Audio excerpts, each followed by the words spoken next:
Anong nangyayari sa D5 na rin? Pag tinapakan na yan? Tigas. Pagka pinyorsa ng patse. Tapos hindi na babalik.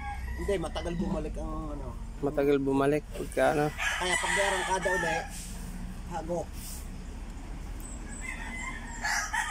Ayan, titingnan natin mga idol ang problema na rin. Yun doon ang problema. Titingnan natin ang loob ng Hydromaster. Ayan o mga idol, ang naging diferensya niya. Ano, ayan. Maraming langis yung loob. Ayan, maraming lumang langis. Galing mo sa makina. Kaya umistak na rin pati itong back to back dito. Pagka kasi merong langis na pumapasok, yung mga rubber niyan pumapagana. Susulbuhin natin mga idol. Ayan mga idol, kaya nagkakaroon yung langis yung ating Hydromaster. Dito po siya dumadaan. Ito po kasi ay vacuum. Ito yung nagkakalangis mga idol. Tapos ito naman yung check valve. Ito yung hose na papunta ang Hydromaster. Dito dumadaan yung langis. Dito sa check valve na ito. Ayan na rin yung mga idol yung check valve dun sa may alternator, sa may vacuum. Dito po duman yung langis mga idol.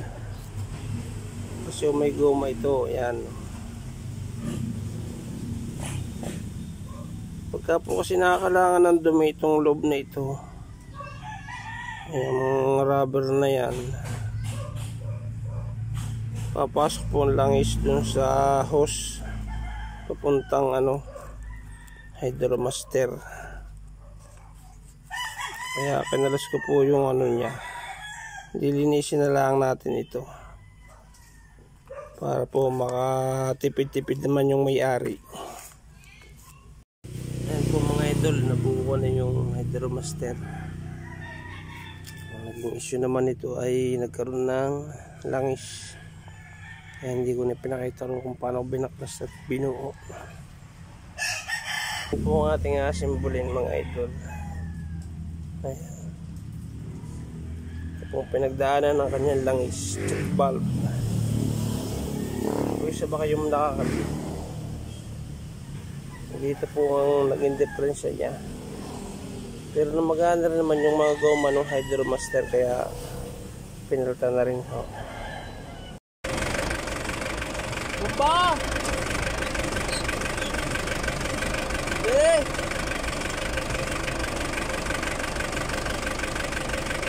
Bumba!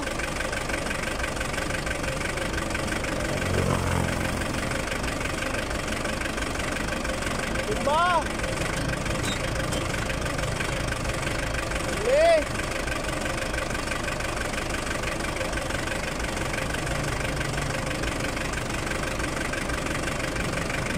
Bumba! Eh!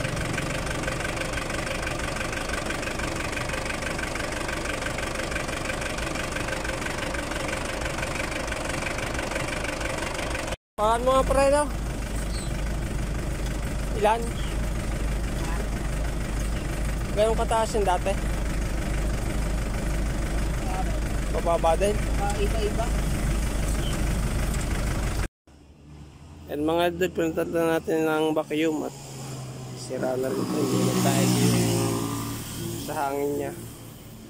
Kaya pinalitan na rin ng isang buong vacuum.